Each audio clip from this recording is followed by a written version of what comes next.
Voilà, je touche plus à rien.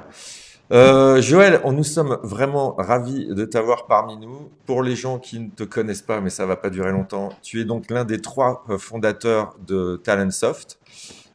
Et toi, tu es en charge de la tech, comme on dit vulgairement. Tu es le CTO. Donc c'est par toi que tout arrive. C'est toi le responsable, c'est toi le garagiste, c'est toi le taulier, on va dire. Et à côté de toi, c'est l'autre taulier, Frédéric Lanier. C'est le patron de Pentalogue. C'est celui pour qui je travaille, messieurs, dames. Donc respect, vous êtes gentils, respect pour ce monsieur. Alors pour ceux qui n'étaient pas là avant, pour ceux qui ont essayé de suivre, nous sommes avec Joël Bentolila qui est CTO fondateur, un des trois fondateurs de Talentsoft, un des plus grands succès du SaaS français, le Software as a Service. Et nous interrogions Joël, Cyril et moi, et surtout Cyril, qui va revenir d'un instant à l'autre. Moi, je suis là, est-ce que vous m'entendez? Mais tu es là, et on t'entend très bien. Ta voix est bien meilleure. Super. Et donc Cyril avait demandé à Joël de nous parler d'un stratégique autour de la notion de plateforme. Voilà où nous en étions, et Joël avait commencé à faire une réponse virtuose. Et d'ailleurs, on va continuer après ce qu'il a déjà dit. Ouais, toi, tu avais pris la main, Frédéric, pour rajouter quelque chose, comme tu sais si bien le faire. Et en fait, ce que je disais, c'est que ce que Joël avait défini comme notion comme ce qu'est la vision de plateforme de Talentsoft, en fait, c'est ce que vivent avec plus ou moins de talent de nombreux éditeurs de soft qui aujourd'hui cherchent à éviter de rentrer dans le spécifique pour leurs clients, ont un peu cette obligation qui leur vient de leurs investisseurs, ont un peu cette obligation de leur travail d'industriel, parce qu'une entreprise de SaaS, c'est un industriel, c'est quelqu'un qui fait un produit plus que de répondre à des besoins spécifiques. Et la plateforme, c'est le moyen formidable de réussir à faire ça, où en fait on fait rentrer des communautés finalement d'entreprises développeuses sur la technologie de celui qui édite le produit principal. Voilà. Et donc je trouve que Talentsoft a en ce sens répondu au mieux et au plus haut à ce type de problématique des éditeurs SaaS. Oui, en fait, tu soulèves plein de points qui sont extrêmement importants pour un éditeur SaaS. D'ailleurs, je pense que si des personnes travaillant chez des éditeurs SaaS nous écoutent, ils vont vite se reconnaître. Il y a deux choses. Il y a ne pas être trop spécifique pour un client et accélérer l'innovation.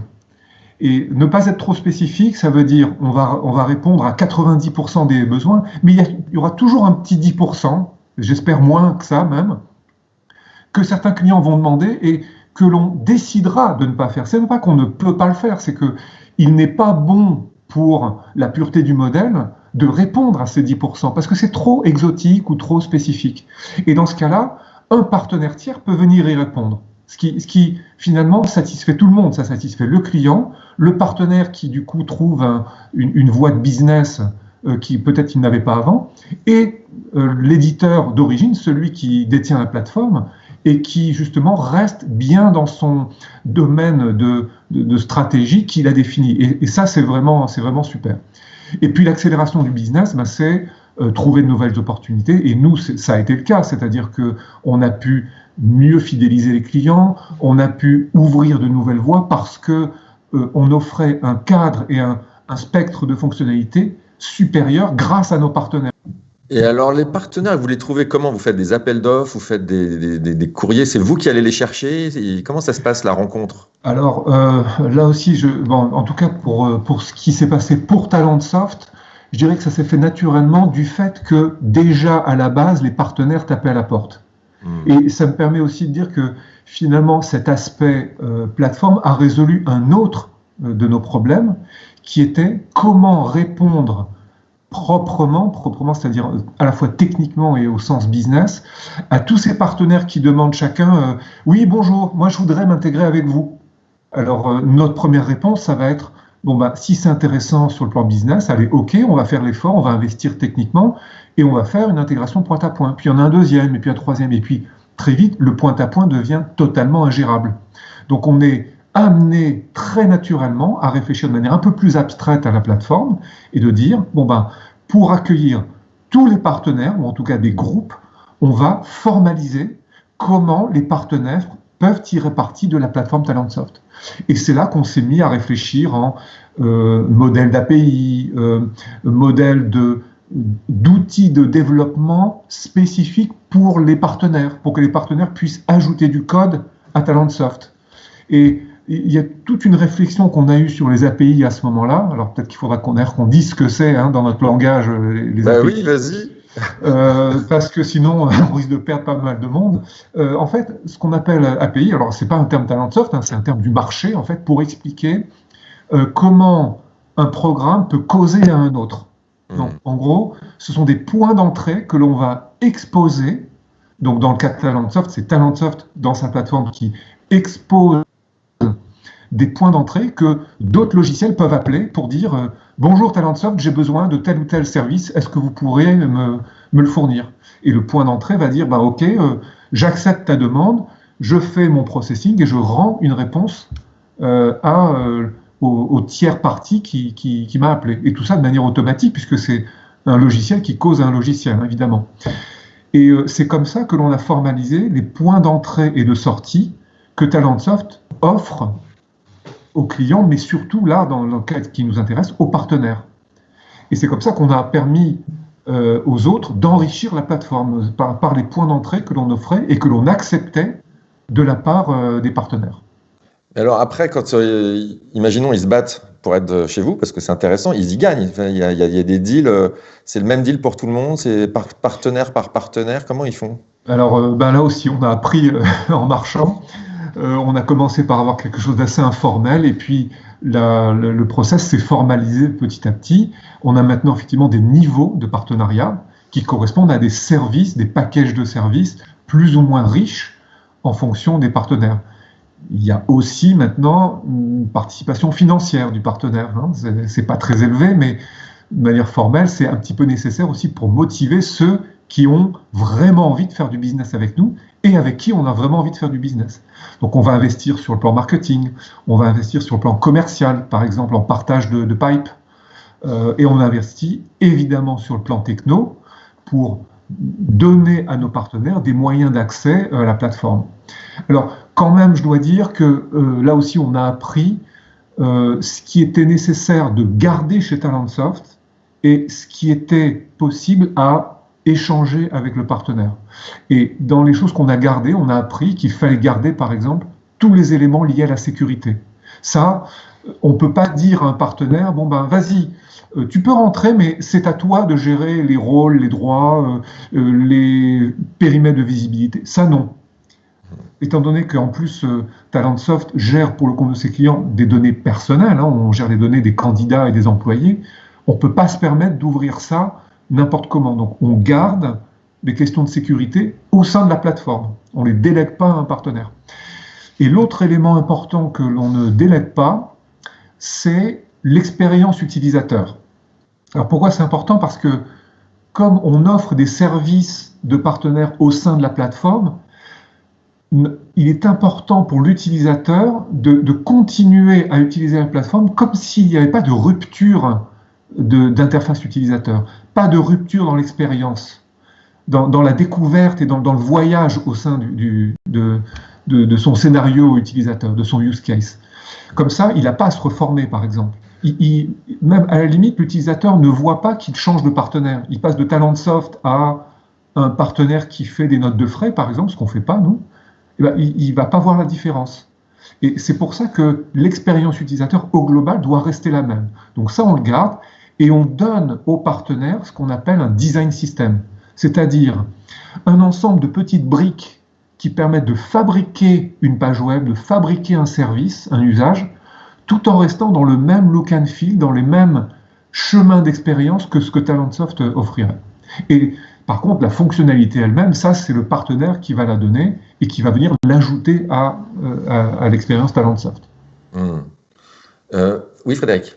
Et commercialement, finalement, commercialement, est-ce que ces partenaires, eux aussi, vous amènent entre guillemets, vous amènent du business? Parce qu'en fait, oui. vous parlez des notes de frais et derrière, ça va permettre de déclencher autre chose. Oui. Donc ça, Il y c'est a, pas... il y a des tas de modèles différents en plus, et c'est ça qui est d'une richesse absolument incroyable, c'est que il y a les modèles où c'est la présence du partenaire qui va nous aider à signer. Par exemple, alors là je parle des partenaires, disons entre guillemets, plus niche que Talentsoft. Mais la présence de ce partenaire va faire que le client se dit, ah, en fait, je peux signer pour une plateforme, mais si j'ai des besoins un peu spécifiques, je vais quand même pouvoir les satisfaire. Ou alors, le partenaire amène un client en disant, bon, j'ai vraiment un bon contact, mais le partenaire a besoin, enfin le client, pardon, a besoin d'une plateforme un peu plus large pour être sécurisé dans l'usage de ma fonctionnalité. Par exemple, je veux faire de la vidéo interview de candidats.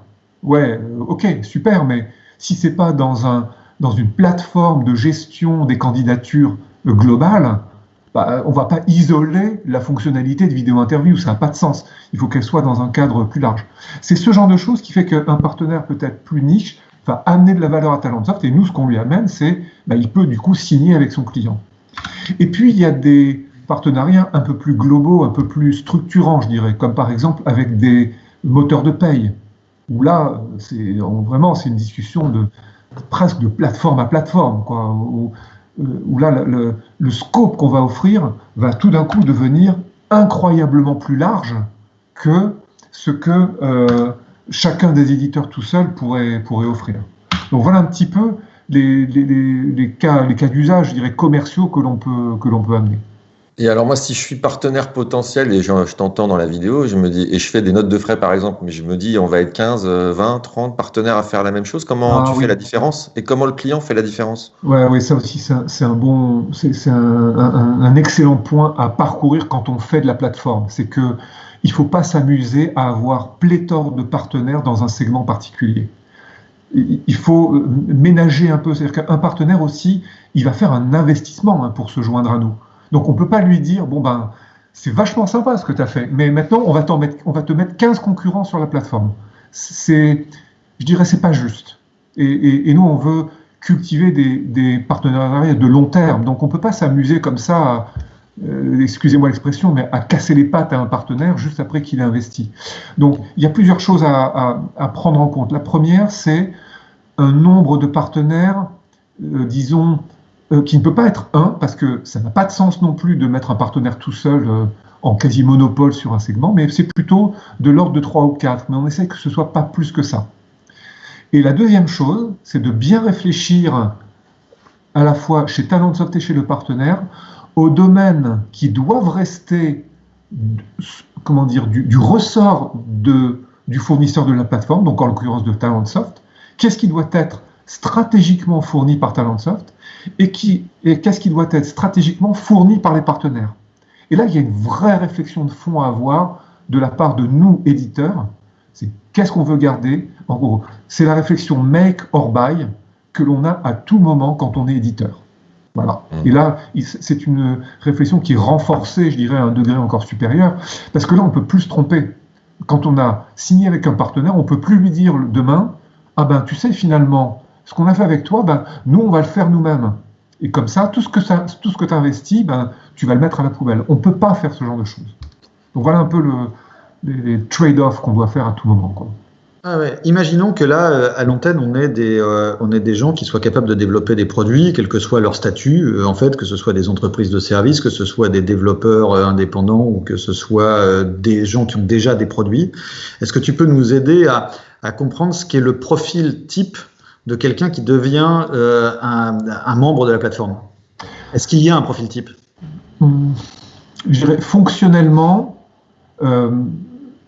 on peut catégoriser quand on a bien compris un domaine métier. Donc nous, on est dans la RH, hein, donc on s'acharne vraiment à toujours bien comprendre comment se segmente ce marché et quelles sont ses évolutions. Quand on a un domaine qui est bien circonscrit, qui de plus nécessite une forme de profondeur d'expertise, de profondeur d'investissement, qui devient compliqué à faire quand on est nous-mêmes éditeurs, par exemple, de HCM. Ben, il y a des domaines dans le HCM qui sont vraiment des domaines de spécialistes et où l'investissement pour y arriver est vraiment très important. Je parle par exemple de la gestion des temps ou la paye. Ok, c'est des ressources humaines, mais je peux vous dire qu'avant avant de fournir un système de paye, il faut s'accrocher. Avant de fournir un système de GTA, il faut s'accrocher. Et donc, nous, on a fait des choix qui sont de dire, bon ben, ça, on ne va pas y aller. Par contre, on va aller dans d'autres domaines. On va dans le domaine par exemple, du matching à base d'AI pour faire correspondre des jobs et des collaborateurs, ou des candidats, pardon, ou des collaborateurs et des opportunités internes. Ça, oui, ça, on y va, on y est déjà d'ailleurs. Donc, c'est comme ça qu'on va segmenter. On va dire, il y a certains partenaires, ça a du sens de se marier avec eux parce qu'on est vraiment complémentaires et chacun va tirer parti de l'autre.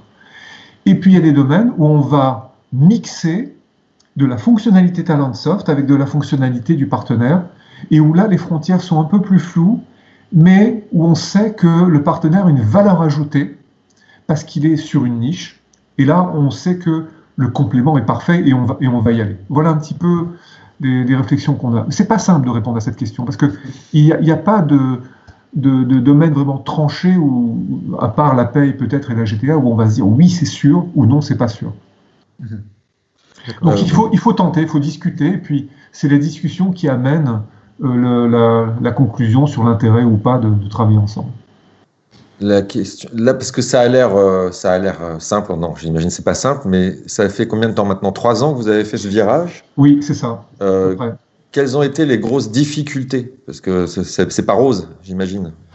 Ah non, ça a été un vrai parcours semé d'embûches. Non, il y a eu beaucoup de difficultés. Alors, la première qui me vient à l'esprit là aussi, c'est parce que en tant que CTO, c'est un des sujets sur lesquels on a travaillé très rapidement quand on a mis en place cette notion de plateforme, c'est que quand on fait des API, le premier réflexe qu'on a, c'est de faire des API très très simples qui disent bon ben je vais donner accès à des fonctionnalités, des verbes finalement assez simples, qui est je vais écrire une donnée, je vais la lire, je vais la mettre à jour, vraiment des choses très très basiques. Et puis rapidement on se rend compte que quand on veut interagir avec des partenaires, le niveau d'abstraction finalement de la fonctionnalité qu'on va échanger avec eux n'a plus rien à voir avec de la lecture-écriture de données.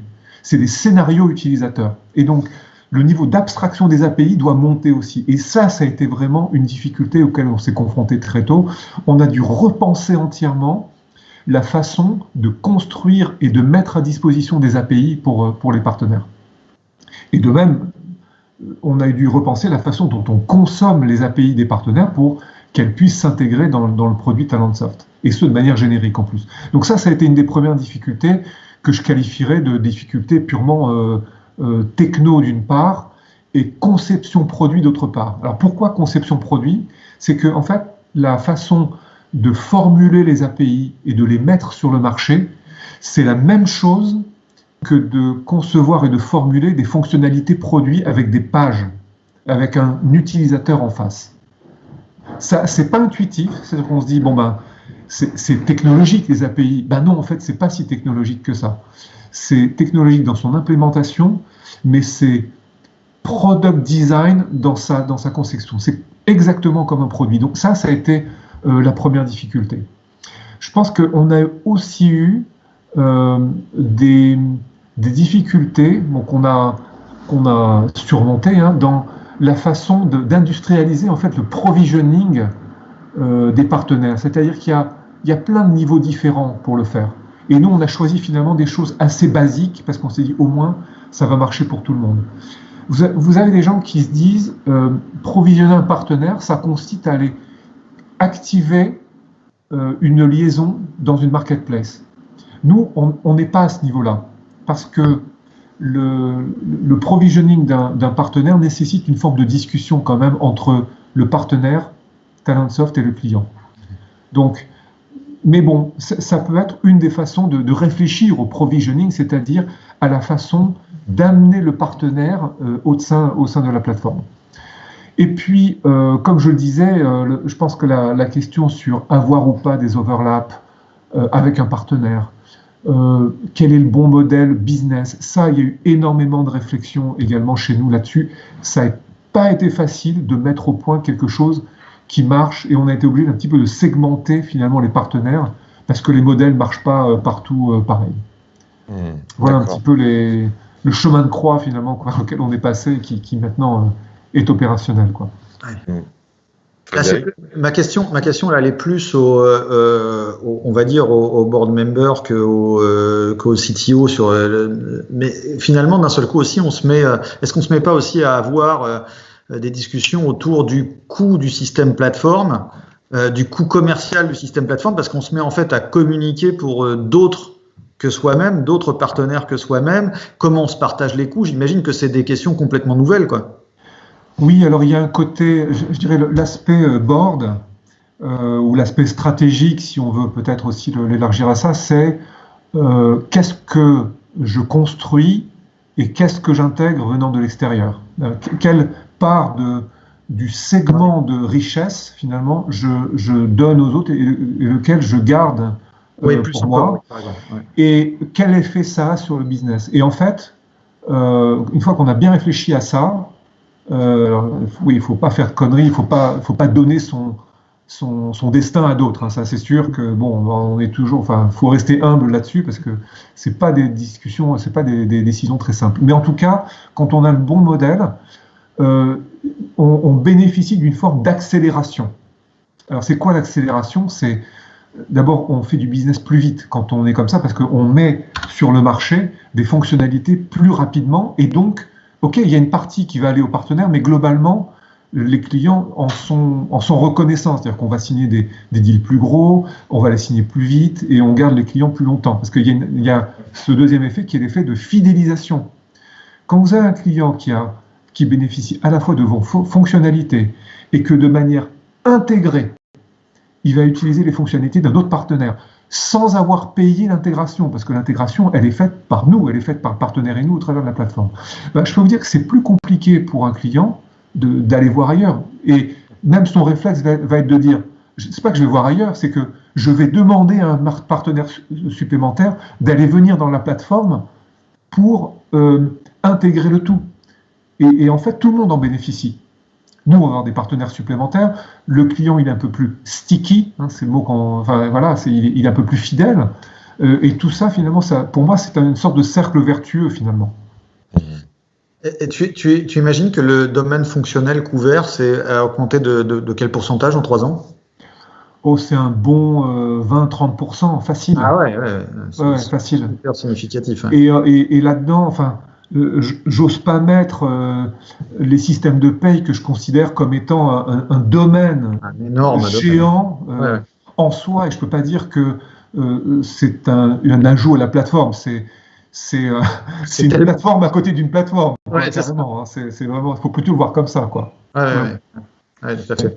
Ok, c'est fantastique parce que quand on voit la durée, l'âge de la boîte, et tu dis en 3 ans, grâce à cette politique et en faisant faire les efforts à d'autres, le domaine fonctionnel a augmenté de 20-30%. Je pense que stratégiquement, ça valide. Exactement, ça valide le modèle totalement, quoi. Vraiment. Et d'ailleurs, en 3 ans, comment ont réagi les équipes en interne de passer à un modèle où vous étiez bien tranquille entre vous, tout d'un coup, c'est l'open bar? Non, alors d'abord, cet open bar est limité par le fait que on essaie de bien choisir nos partenaires aussi. Donc, heureusement. Open bar B2B. Voilà, c'est un open bar B2B, mais ça peut être très sympa. Oui. Mais alors, c'est marrant ta question parce qu'il y a quand même eu des cas, mais ça s'est fait. Je dirais c'est plus un trio client-partenaire Talentsoft. Mais il arrive que un tel trio amène à ce que un partenaire, via un client en particulier, augmente finalement les fonctionnalités pour ce client, sans que nous, on soit totalement avertis. Alors, qu'est-ce que je veux dire par là? C'est que, comme nos API, un client peut les utiliser, un client particulier, je ne parle pas de donner accès à un partenaire à tous nos clients, qui est le modèle, disons, vraiment le modèle Talentsoft partenaire. Mais on peut avoir des modèles à 3 où un client demande à un partenaire d'ajouter de la fonctionnalité dans son Talentsoft à lui, via nos API. Et comme nos API sont en libre service, il faut simplement avoir des credentials liés à ce client, si tu veux. Il peut tout à fait ajouter des fonctionnalités sans qu'on le sache. Ça peut arriver. Donc, c'est la richesse que finalement un client peut amener à sa propre instance Talentsoft. Voilà, ça peut arriver. Mais voilà, c'est quand même pas le cas général. Donc, le cas général, c'est on formalise quand même une relation avec un partenaire qui, du coup, via la plateforme, va avoir accès à tous nos clients. Voilà un petit peu le modèle. Ouais. Et ma question, c'était aussi, je ne sais pas combien vous étiez il y a 3 ans, mais comment on annonce à, je sais pas, à 400, 500 personnes qu'on change de stratégie? C'est chaud quand même.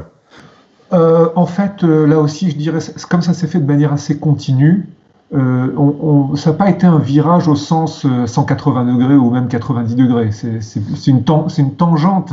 J'aime bien les images mathématiques, c'est plutôt une asymptote qu'un virage à 180 degrés, si tu vois ce que je veux dire. Donc, on s'en rapproche de proche en proche. Donc, il y a une première étape où on se dit, oula, ça va être compliqué d'ajouter des fonctionnalités de time management, on a intérêt à être avec un partenaire. Boum, on commence, c'est une première étape. Et puis il y en a un deuxième qui arrive où on dit, oula, il faut formaliser et il faut rendre cette interface plus abstraite. Et puis il y a un nouveau domaine qui arrive. Et puis on se dit, bon ben, non, on va pas vivre comme ça, c'est pas possible.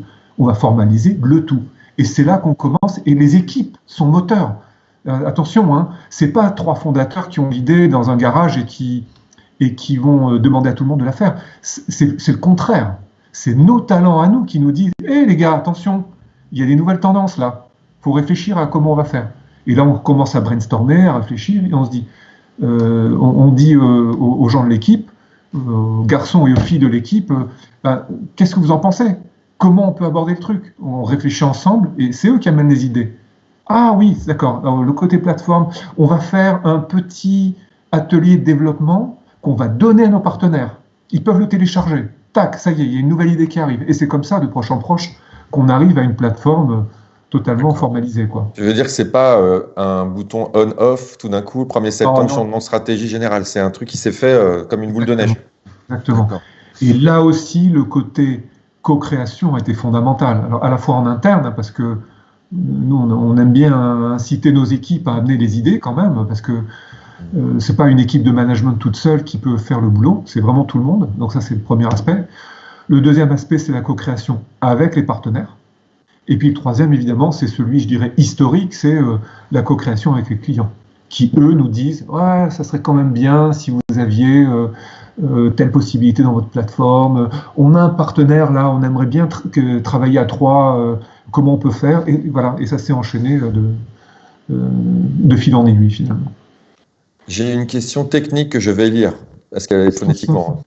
Comment gérez-vous les montées de version de ces API vis-à-vis des partenaires, car ils doivent faire évoluer leurs appels en parallèle et faire des livraisons en même temps pour que le système reste complètement opérationnel? J'ai totalement oublié de parler de ça. Heureusement qu'il y a eu cette question. Ça a été un aspect fondamental là aussi. Alors, quand on propose des API... C'est Talentsoft qui l'a posé, je sais pas. Il y a Joël qui a oublié de poser la question. Non, c'est très bien de parler de ça, effectivement. Et je dirais c'est une question universelle, en fait. Elle est vraie pour tous les éditeurs SaaS. Et elle est encore plus vraie quand on fait de la plateforme. C'est que les API, il faut les versionner et il faut faire ce qu'on appelle du start of life et du end of life. Alors, qu'est-ce que ça veut dire en français? Imaginons que on publie un premier jeu d'API. Allez, on va l'appeler version 1. Et puis, évidemment, les API, ça grossit, ça grandit, et puis il faut les changer. Parce qu'on se rend compte qu'on a fait des conneries et il faut les faire évoluer. Or, vous avez des partenaires et des clients, parce qu'il ne faut pas oublier les clients aussi, qui ont commencé à utiliser les versions 1. Donc, on ne peut pas les débrancher comme ça du jour au lendemain, comme fait Facebook ou LinkedIn. Nous, on n'est pas comme ça. On va dire, bon ben, on va faire une version 2. Et puis, on est éditeur SaaS, donc on n'a pas envie de maintenir 15 versions. Donc, qu'est-ce qu'on fait avec la version 1? Et elle est là, la question, en réalité, de la personne qui a amené ceci. Absolument. Et comment on fait? En fait, on est obligé de gérer du tuilage de versions. Donc, on va avoir version 1 et version 2 en parallèle. Et puis, à un moment, on est obligé de communiquer à tous les utilisateurs de la version 1 en leur disant « Bon, les gars, on a une nouvelle pour vous. C'est que dans 9 mois, 12 mois, les API que vous utilisez en version 1, il va falloir les faire évoluer. Mais vous avez 9 à 12 mois pour le faire. C'est ça qu'on appelle le end of life. Et on est obligé de faire ça. Mais en même temps, on est obligé de donner le temps aux utilisateurs de cette version précédente, donc aux développeurs finalement, chez les clients, les partenaires, de monter d'une version à une autre. Et une fois qu'ils ont fait ça, eh bien, il y a une date fatidique, et elle est hard, celle-là, c'est de dire, ben, dans 9 mois ou dans 12 mois, attention, la version 1, on va la débrancher, les gars. Et là, il faut que tout le monde soit passé sur la version 2. Et ainsi de suite, parce qu'entre-temps, il y a une version 3, évidemment, etc. Enfin, voilà. Et là, tu as compris le cycle de bout en bout, en fait, de la gestion des API. Super. Est-ce que tu crois, je me trompe peut-être, mais il me semble que vous avez fait une belle levée de fonds récemment. Est-ce que cette transformation a aidé à lever des fonds et à augmenter la valeur de la boîte, selon toi? Alors, la levée de fonds, elle a servi, et elle continue à servir à plein de choses, un petit peu à l'accroissement de la valeur techno de la plateforme, mais finalement, c'est pas été tant que ça, nos sujets de la levée. Le sujet de la levée, elle est plutôt l'accélération dans des pays dans lesquels on n'était pas à ce moment-là, notamment on a ouvert par exemple le Canada, on a ouvert d'autres pays, et aussi pour de la fusion-acquisition, parce qu'on est en permanence en fait à la recherche de sociétés à racheter qui viennent compléter la géographie, compléter le fonctionnel, etc., ou compléter ce qu'on appelle le cross-sell, c'est-à-dire racheter une société dont on va vendre l'offre sur notre base installée et qui va vendre notre offre historique sur la base installée de la société en question. C'est plutôt ça, en fait, la valeur ajoutée que l'on cherche à construire à partir des levées de fonds. Et d'un seul coup, et là-dessus, la stratégie de plateforme aussi, elle a un sens incroyable, parce qu'en fait, d'un seul coup, la valeur est beaucoup plus facilement portable vers les clients existants et distribuable aux clients existants. Alors effectivement, il y a en fait, quand on rachète une société, alors maintenant qu'on a la plateforme, le modèle en fait d'intégration, il est d'abord de considérer cette société comme un partenaire de la plateforme, même si c'est pas juridiquement un partenaire, peu importe, technologiquement, on peut considérer que c'est un partenaire. Comme ça, du jour au lendemain, on peut intégrer l'offre de cette société rachetée à la plateforme. Et ensuite, il y a un deuxième temps où on fait une intégration beaucoup plus profonde, parce qu'évidemment, le traitement qu'on donne à une société qu'on rachète est beaucoup plus intégré, beaucoup plus intime, finalement, oui, technologiquement parlant, que les partenaires qui sont des sociétés juridiquement indépendantes. Oui, c'est sûr. Mmh. Les amis, il n'est de meilleures compagnies qui ne se quittent. Mais avant d'en terminer, j'aurais voulu te demander, Joël, qu'est-ce que ça fait d'être une licorne? Alors, c'est sympa de me poser cette question. On va dire, allez, je reste avec beaucoup d'ambition, on est une future licorne. Voilà.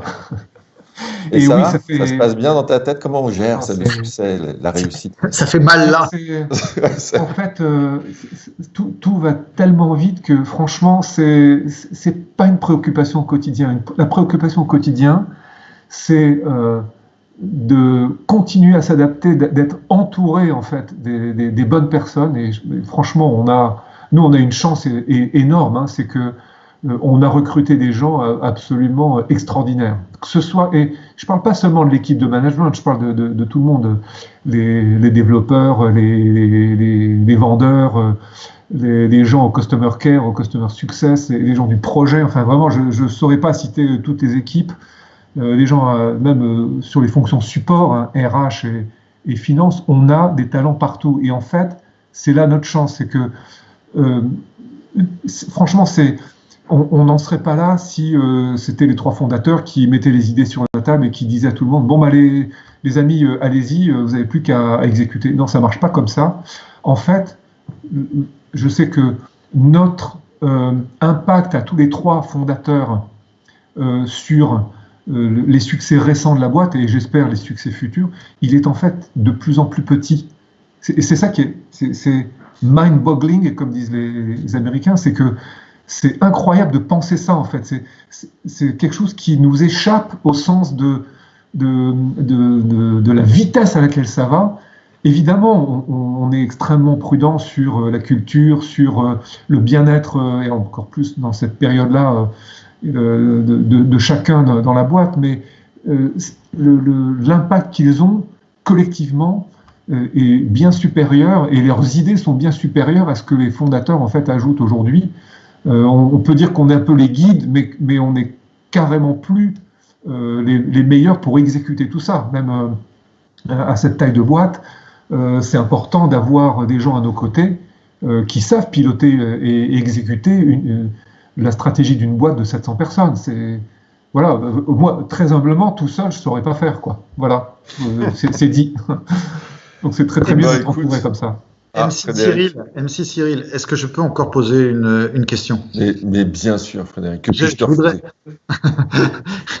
Je voudrais savoir ce que ça fait d'être, que tu expliques un petit peu à tout le monde, quelle est la particularité d'être un entrepreneur SaaS dans la période difficile que nous vivons. Tu as dit quelques mots à l'instant sur l'importance pour que les salariés soient heureux dans l'entreprise, et particulièrement dans ce moment. Mais finalement, en règle générale, qu'est-ce que c'est d'être un entrepreneur SaaS dans ce moment particulier? En quoi le SaaS est si particulièrement protégé, semble-t-il? Oui, alors d'abord, c'est important de dire effectivement que on a tous eu, comme tout le monde, cette crainte immédiate là, de qu'est-ce qui va se passer, etc. Le constat, disons un peu plus à froid maintenant, c'est que oui, il y a eu des projets qui ne se sont pas faits en mars parce qu'ils devaient se faire et que le Covid est arrivé. Mais dans la réalité, on se rend compte que c'est plus des décalages que des annulations. Donc c'est important, et je le vois, alors je ne sais pas si on peut généraliser à tout le SaaS, mais au minimum au SaaS RH, c'est qu'on se rend compte que les projets RH restent des projets stratégiques. Et ça c'est une forme de protection. Il y a une forme de résilience, finalement, au travers du côté stratégique, en fait, des projets RH.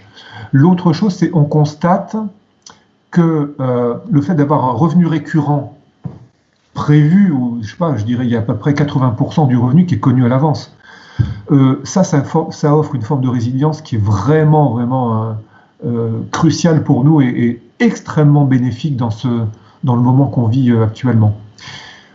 Et puis on voit aussi des phénomènes assez curieux, par exemple que dans certains domaines de Talentsoft, notamment dans le domaine du learning, le trafic augmente sur les plateformes au lieu de diminuer. On se dit les gens vont se concentrer sur autre chose, ils vont abandonner ces projets. Ah non, en fait, sur le côté learning, ils profitent de ce moment de confinement pour se former davantage. Donc on a une résurgence en fait du domaine du learning juste en ce moment. Maintenant, on est soumis, comme toutes les autres sociétés, à des contraintes. Le confinement clairement amène des nouvelles façons de travailler.